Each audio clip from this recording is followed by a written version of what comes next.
I raised the issue because from the very first day I even spoke with you, I've made it clear I wanted this thing to be as open, upfront, clean, and unbiased as possible. So I raised the issue. I didn't even want the hint of someone being able to even try to attach bribery to this thing. Excuse me.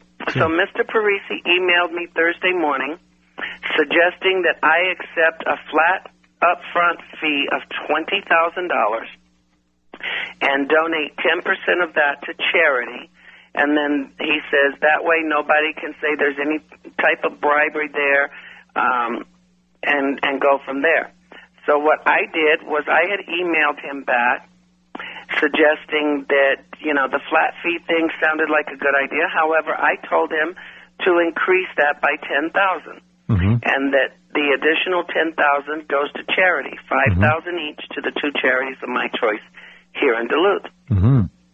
So he sent back and said, agreed.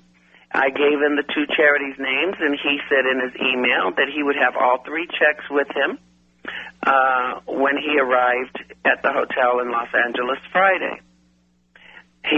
When we went in to do the polygraph, he did pull out the three checks because I asked him if he saw the movie Jerry Maguire, and he said he did.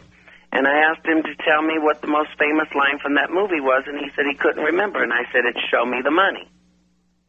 Okay. So he wrote the checks.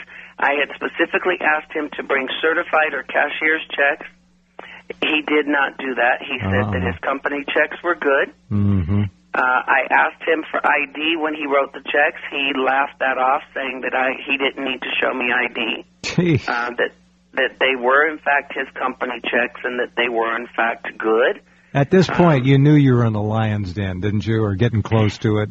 Well, I knew something was fishy shortly after arriving at Mr. Gelb's office, because when we walked in, they had another client waiting to do a polygraph, and they just kind of dropped him like a hot rock. And Parisi and his assistant were escorted into Gelb's office by Gelb himself immediately, with doors closed, and they sat in there for a good hour, hour and a half, almost 2 hours. And let you cool your heels in the office, in the front of the office. While they were discussing just hung you out to dry. Okay. Jeez. Yep. Then Dr. Gelb, or Mr. Gelb, should I say, came out, escorted me to the restroom for the urinalysis test, which I had agreed to because I knew I was clean. That wasn't a problem. I had even stopped taking my own medications for my own medical problems. I understand that. A week earlier, so that no one could say that any of my medications had influenced this test. And then when we come back from that, Gelb tells me to have a seat in the lobby again while they again do their little powwow for a little while. I mean, I must have sat out front for 2.5, 3 hours easily before we even began the process. Nice, relaxing way to start a 4-hour polygraph examination. That's correct. When the exam began, I was called into his office, and this was done in his office. He had everything set up in his office. They had set up the video cameras. They were asking me questions in front of him. He was asking me questions. We were sitting facing each other. The one thing I found somewhat unusual about him is he seems to be very professional in demeanor, but he has a severe shaking. His entire body just continues to shake. Not just his hands. He shakes all over. No, not just his hands. His entire body seems to have a constant shaking. Let me hold it right there. Let me jump in with one thing. This is important. I'm going to read from a June 16th, 2003 story titled "Polygraph Operator Dr. in quotes, Edward I. Gelb exposed as a phony Ph.D. I'll read 2 short sentences. Gelb has publicly claimed to hold a Ph.D. degree in psychology since at least 1996. In 1997, he represented himself as a Ph.D. to the highest court in the land, the United States Supreme Court, as a co-signer of the Committee of Concerned Social Scientists amicus brief. But compelling evidence pieced together by discussants on the antipolygraph.org message board indicates that Gelb never earned a doctoral degree from any accredited university.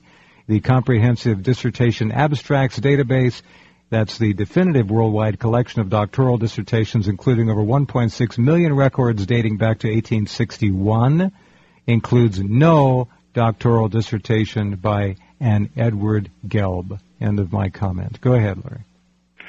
Well, I mean, and it's interesting because, see, I had not even found that out until after I had returned home from Los Angeles. So, I mean, just imagine my shock when I receive an email through YouTube going, hey, Larry, you need to see this. Did they tell you this?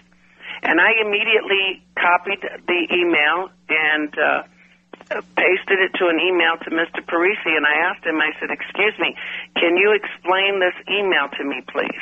And can you explain to me why it is that you did not bring this to my attention before you had me convinced that this person was, in fact, a legitimate PhD?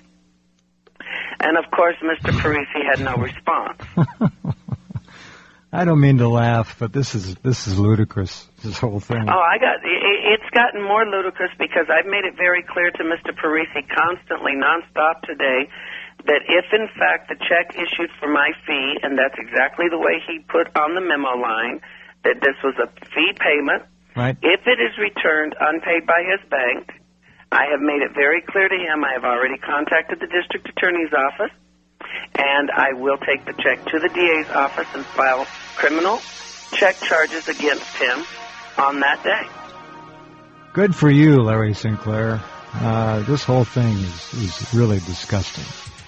Stand by. We'll be right back with Larry Sinclair in just a couple minutes. Let me remind you, our website, of course, is rense.com, rense.com. We've got the whole story up there for you at the top of my featured stories, and we shall continue right after this. Okay, and we're back with Mr. Larry Sinclair. Our final segment to go. We have about 10 minutes, so Larry, go right ahead. It's amazing to me, Jeff. This is what I find so funny about this whole situation. People out there and the Barack Obama campaign who refuses to answer official questions or direct questions have set up a blog on their official campaign site designated specifically on trying to discredit me.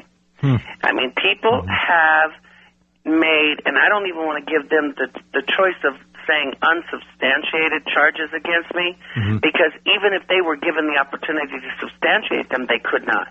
They have made outright false claims against me, from saying that I've been investigated 8 times in 25 years for political blackmail, which is not true, to claiming that I have an extensive record of drug convictions, which is not true. In fact, I do not even have a single drug conviction. I mean, they are saying that I have been in mental institutions in Texas, and I mean, this is ridiculous. Everybody has put this as an attack on me, and yet the same things they're saying that I'm doing, fraud or whatever, which I'm not. Right, of course. They're WhiteHouse.com, David Axelrod. Look at the fraud they're perpetrating. Issuing payments to people and telling the bank not to pay them. Having alleged expert polygraphers issue reports with bogus credentials, right? Yeah, and not only that, to go ahead and sign his report stating that the second expert has corroborated the findings of the preliminary examiner when the second expert had not even received the information to review for 3 days. Not to mention the fact you were cut out of the process of having an okay on who was used in the test.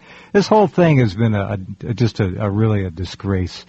And what you're saying, Larry, though, about the personal attacks, what these people are doing is exactly what they rail against all the time, and they're projecting on you every bit. You're up against a mega-trillion-dollar combine here that literally wants that White House and wants to dictate the immediate course of American and Western history, if not the world.